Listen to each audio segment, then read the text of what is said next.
I drifted to sleep and woke up almost flawlessly the next morning. No grogginess, no aches, perfectly energized and bright-eyed.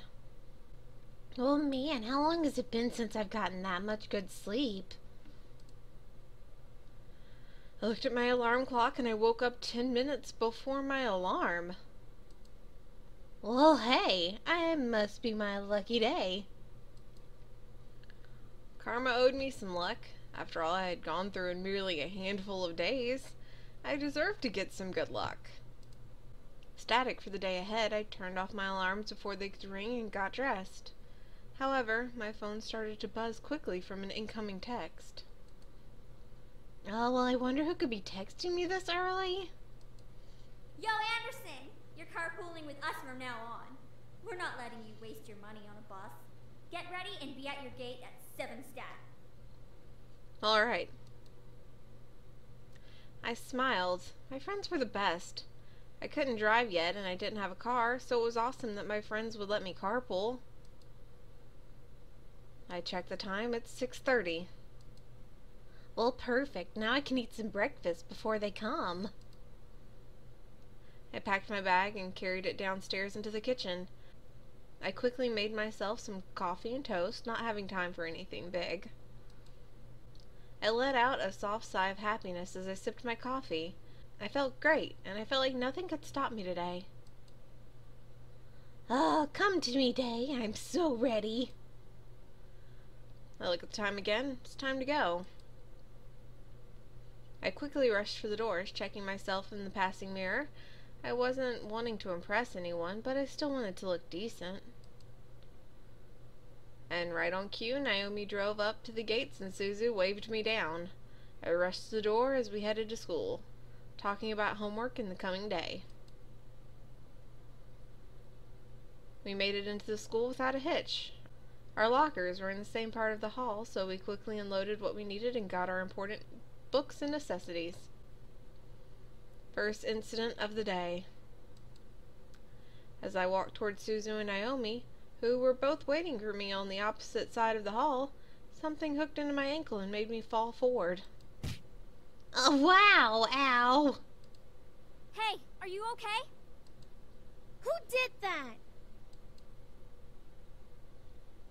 The three of us looked back to see Lizette and her gaggle of girls. Lizette had this complete look of innocence while the girls around her giggled like no tomorrow. Whatever, you're so not in school uniform. That's definitely against school code. Why, you little... Suzu, don't! I felt a giant fire of anger burn in my stomach. Oh my god, what if she's... Okay, sorry, I'm just like thinking ahead. My bad. Okay. I felt a giant fire of anger burn in my stomach as I stared at Lizette. Today was the only time this had happened to me. However, it was clear now who was behind those incidents. Even if she was innocent and one of her goons did it, it was obvious that Lizette was the mastermind behind it with the look on her face. She was no friend, nor would she ever be. I had to do something. Stand up to her. Get her. What does get her mean? I'm intrigued. Oh man, okay, hold on. Personally, I would not stand up and walk away. I would just straight up go to her. I've had enough. I felt adrenaline rush through my body as I pounced off the ground and rushed at Lizette. Oh my god, did I just start a fight? Yes! Go butts! I was not going to be the only one with scrapes this time. I tackled Lizette to the ground, swiping and slapping at her innocent face. She screamed in fright before trying to push me off and block my attacks. Holy shit! Anderson! Stop it!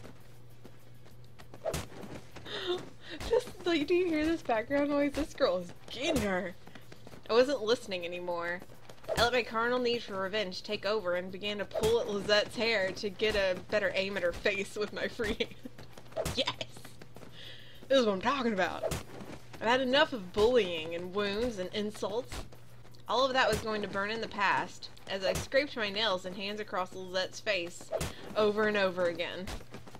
My rebellion would mark on her pretty face for all to see. Yes! Oh man, that was good. I am so proud of my character. Lizette pushed me off and scrambled to her feet, both panic and anger at the same time. Her emotion was nowhere close to the anger I was feeling. Are you crazy? What the hell? I stood up very slowly, glaring daggers into Lizette's soul through her eyes. I must have had some sort of monster behind me, or maybe I looked like the monster myself, but the gaggle of girls, Lizette, and even my friends had a look of pure terror on their faces. Oh god, look at her face. That's pure terror. Well, I've had enough of you, Lizette. You obviously won't stop unless I fight back. Well, guess what? You're gonna get it. Oh, snap. My girl means business. I like it. I charged at Lizette for a second time, shoving her hard against the lockers. She let out a yelp of pain as she smacked the back of her head against the metal behind her, before glaring and shoving me back. As I stumbled back, Lizette raised her hand to try to fight me. Then come on, Anderson. Show me what you've got. I bet it's not much. I literally just, like, kicked your butt a few minutes ago. You should have scars, like, all over your face. I felt myself snarl in anger before raising my own fist. Remembering my Taekwondo, I quickly snapped onto one leg and raised a leg to get a swift kick at her head, but she blocked with her arm and stepped towards me with a jab. She had training, not surprising. I didn't care at the moment, though. I bent back away from the incoming jab, re-establishing my balance as I placed both of my feet on the floor. Lizette threw jab upon jab at me, forcing me to block my torso and face with my arms and hands. Hit for hit, Lizette and I exchanged defending blows at each other. It was indeed more than just a catfight. This was a vengeful duel. In my mind, all I saw was Lizette. All I wanted to do was to make her stop. And if that meant beating her down, then it had to be done. We eventually gained a small crowd of people, all silent but observing the fight. My anger intensified as my hits became harder with each second that passed by. I couldn't let her win. I wouldn't let her win. None of Lizette girls dare step in, apparently afraid to after seeing our skills of our individual fighting styles. Suzu was held back by Naomi's arm, despite both of them wanting to help me. They didn't wait long for it to end, though. Suddenly, Lizette was pulled away from me, and I was pushed against the locker by a strong force. Lizette hit the locker as well from the opposite end of the hallway, letting out a girly grunt of pain. This teacher's so done with us. Oh man. I look up to see my art teacher, Miss Gordon, holding me against the lockers, a look of surprise and serious concern on her face. Miss Anderson, what are you doing? Nothing. I looked at the... Oh my god, is she crying? Is Lizette crying? I'm so done with her. I looked to see Lizette being held back by Miss Phillips, starting to cry innocently. I knew what she was going to come out of her mouth, so I tried to push Miss Gordon off to confront her. Miss Gordon, however, kept my arm wrapped around me to keep me back. Oh no, don't you dare start crying, Lizette. You started this. Miss Anderson, get a hold of yourself! I feel like I'm in the right, personally. What is wrong with you? What did I ever do to you? I couldn't stop the anger tears running down my face as I shouted across the hallway. Lizette and Miss Phillips stared in shock as my screams as Miss Gordon tightened her hold on me. This teacher must be, like, built. I'm so sick of this. Just leave me alone. Eventually, I lost all my energy. and began to weigh down on Miss Gordon's arms, letting my sadness take over and quench my anger with tears and swelling pain. I could feel Miss Gordon hug me, to her, to keep me upright as Lizette sniffled and confided in Miss Phillips. I didn't do anything to her. She just attacked me all of a sudden. Liar. That's a lie, Lisette. You tripped her on purpose. You've always been a snobby prick to us. Never! I gave my condolences about her grandfather's death. I try to keep everyone calm. Is that so wrong? Oh my god, I want to punch her. You didn't even sound sincere. We know you were only pretending to be nice to spite us. Enough. Yeah. Miss White, follow me to the dean's office. Lizette followed, wiping her eyes in fringed innocence. She knew how to play up. I remained still in Miss Gordon's arms, unable to bring myself to fight to get at Lizette again. I had done my damage. The gaggle of Lizette wannabes would make sure I became infamous around school. I didn't care. I made my statement on Lizette's face and body, and I wasn't afraid to do it again. Miss Gordon, however, wasn't done with me. Come with me, sweetie. I nodded and followed. My friends frowned as they watched me leave, but they headed to class without me. Miss Gordon led me to an empty classroom, which she had claimed as hers. It looked like the other classrooms, but art posters lined the wall. Many students loved the room, but hated one thing: the mirror in the very back of the room. It was one thing Miss Gordon loved to use against her students. With it, she'd be able to see who was using their phones and who was actually studying. That's actually brilliant. She's a good teacher. Miss Gordon led me to the back room and sat me down in front of it. What do you see? Huh? Tell me what you see. I looked at myself in the mirror and saw myself. My clothes were a little ruffled from the fight, but beyond that, I just saw me. Nothing about me seemed different than normal. Well, I guess I see myself. All right. What else? I see a super hot teacher next to me. Well, what else? I don't understand. Do you know what I see? I see a brilliant woman who has been working her butt off to try and find herself. She just has a little bit of adversity in her way. I kind of wonder if I didn't pick to fight her, if she still would have fought me. I guess so. I'm assuming the fight would have happened. I just won. But what does this have to do with what happened between me and Lizette? Listen, don't think about Lisette right now. She's just another student who doesn't know what you're going through. I stared at myself in the mirror, unable to tear my eyes away. She was right, but I still lingered on what happened with Lizette. I know Miss Gordon was only trying to help, but I couldn't fight the thoughts in my head. Miss Gordon gently rubbed my shoulder, snapping me out of my thoughts.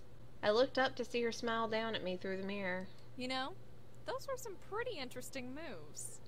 Taekwondo. Does, everyone just know I do Taekwondo? I'm fine with that. Yeah. You'll have to show me one day. I laughed as she hugged me gently. Look, don't let Lisette get to you, okay?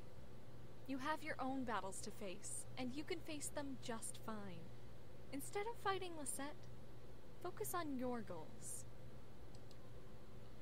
I looked up at her and nodded slightly. It was cliché to hear, but she was telling the truth. I needed to focus on myself first. She gave me a small packet of tissues and told me that she would handle Lizette. The fear about my family learning this had quickly appeared and vanished, as she promised to keep me out of it as much as she could. Everything will be fine now. You're a good student, so I'll let you off with a severe warning. Just don't get into any more fights, okay? Now, head to class.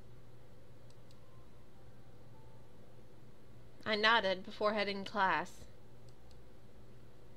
Surprisingly, the rest of the school day went off without another incident. Went to all my classes, had lunch, and was anxious to get home. As the bell rang for school to end, I felt my phone vibrate in my pocket. Oh, a text from Dad.